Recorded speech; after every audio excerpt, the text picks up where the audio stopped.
Live.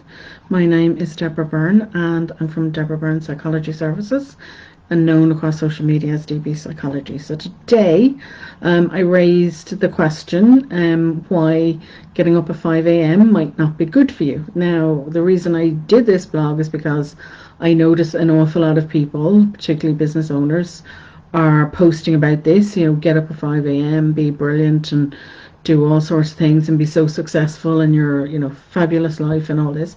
And it just drove me nuts. I have to be honest, it drove me nuts because I thought it sent the wrong message.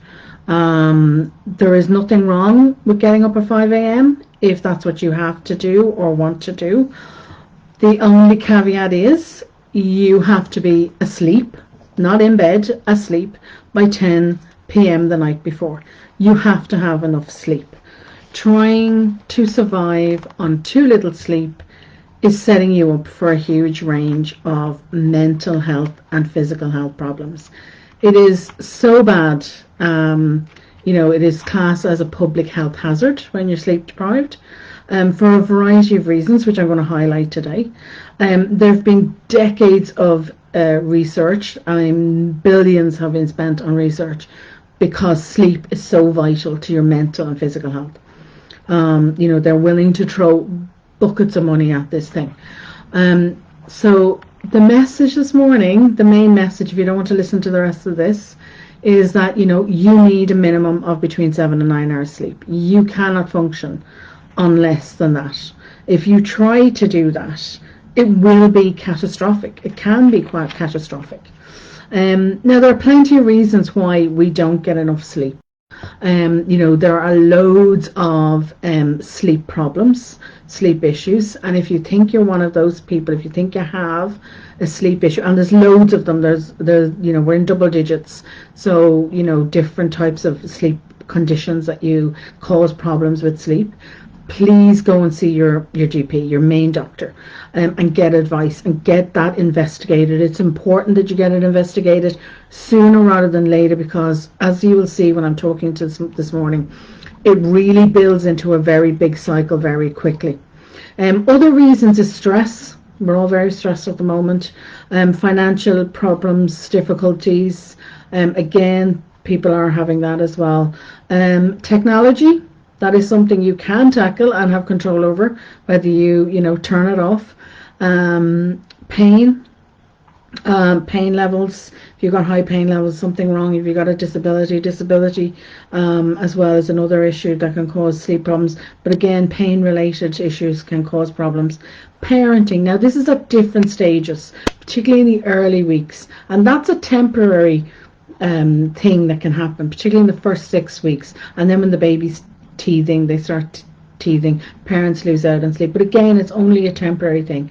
But again, you're going to have all the effects of sleep deprivation, and it's pretty hard. So it's important that you back up and ease up on yourself and look after yourself and forget the rest of the housework and things as much as possible. Park everything else and don't be worrying about how well the house looks or has the kids got the right coordinated outfit on. That's ridiculous.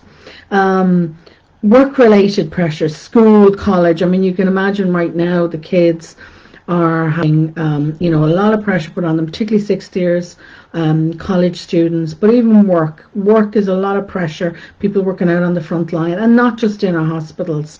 We've got plenty of people that are doing essential services out there. They've been doing a great job for over a year now. To keep the country on the road, and we have to recognise that, but they are under huge pressure. We're all under huge pressure. So mental health problems, if you've got mental health problems, it's going to impact your sleep as well. It can do that, and I'll show you in the site when we talk about cycles in a second, negative cycles that you can set yourself up for. You can see how quickly you can actually develop into having mental health issues and how quickly they can even expand.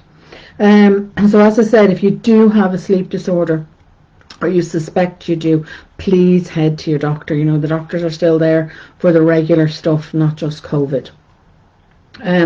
So let's get on to sleep deprivation. That's what we're talking about here. If you're not getting between 7 and 9 hours sleep a night consistently, then you're sleep deprived. That's what's happening.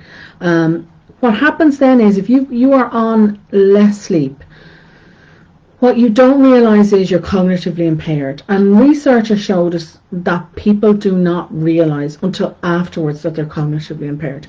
And the reason they're saying it's a major public health hazard is because it's causing so many accidents, road deaths, accidents in work, injuries in work, injuries at home, accidents at home.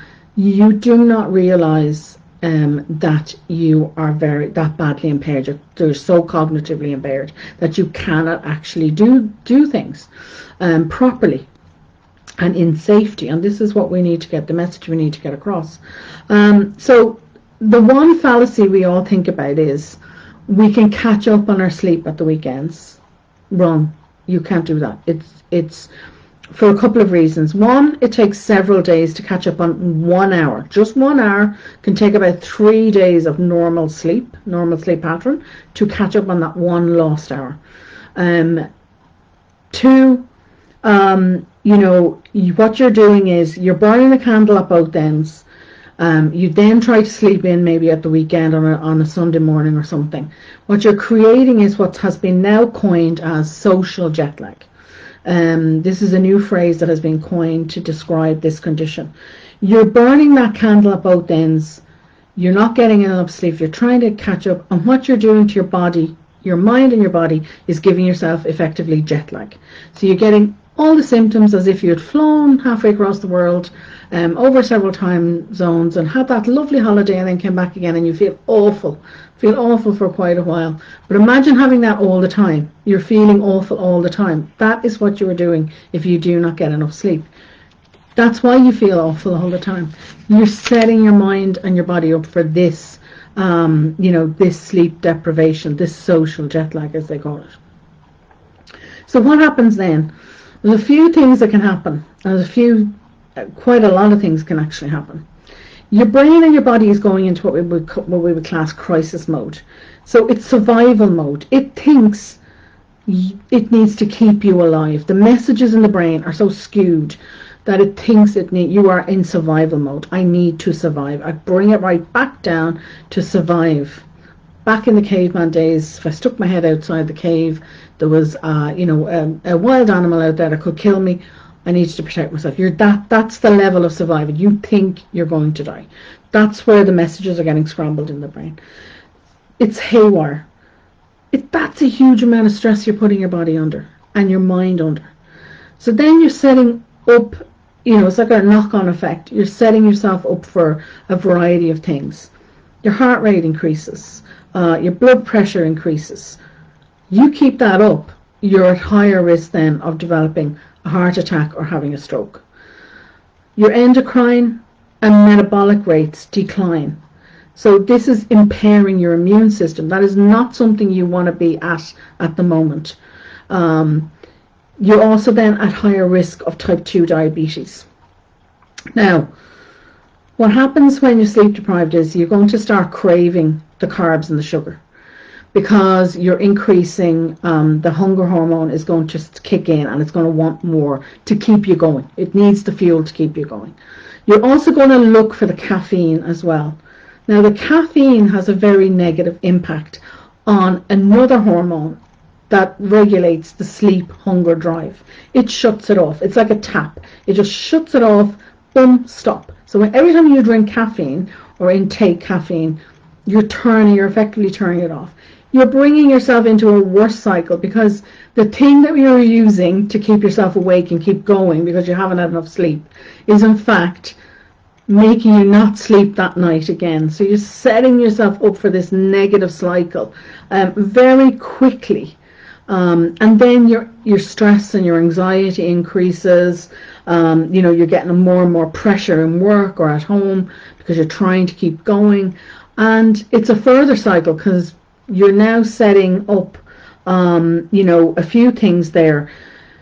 You're setting yourself up for stress and anxiety, but the caffeine will make anybody's stress and anxiety, if you have it, that's one thing we would say to you, cut it out, because it makes you stress and anxiety even worse. So now you're piling it on again and again, and that negative cycle is getting bigger and bigger, and it's like a massive big ball now, but also those hormones that are being released, the stress hormones, the fight, flight, or fright, is getting you to lay down, though, from eating all that sugar and carbs, you're going to be laying down the fat, particularly on your tummy. And it's one area, I think, as women, we can think, oh, we're trying to lose weight, we don't want to be laying. But because you're stressed, because you're releasing all these stress hormones, that's the area you're going to place, you're going to put your fat, you're going to lay it down exactly where you want to lose it. So again, you're going to start feeling really low about yourself. You're going to feel, I can't do this. You're going to, you're impacting yourself. Your mood is going to be impacted. But even if we switch back to sleep deprivation, our mood is also impacted there as well. We're a bit more angry, moody. We'll snap at people. We're not getting enough sleep, so we're snapping at people. Our work is suffering. So we're going to have problems in our relationships. So that can impact your work and your home life. You're snapping at the kids, you're snapping at your partner. That's going to make you feel worse again. So another cycle, you're building another cycle here of, feeling worse about yourself, but also it's more pressure, more stress, more anxiety, and you can increase your likelihood of falling into anxiety and depression. So you're building another cycle. And again, your concentration levels are going to be off, so you're going to be less productive. Again, more problems, more stress, more anxiety around work and feeling those pressures.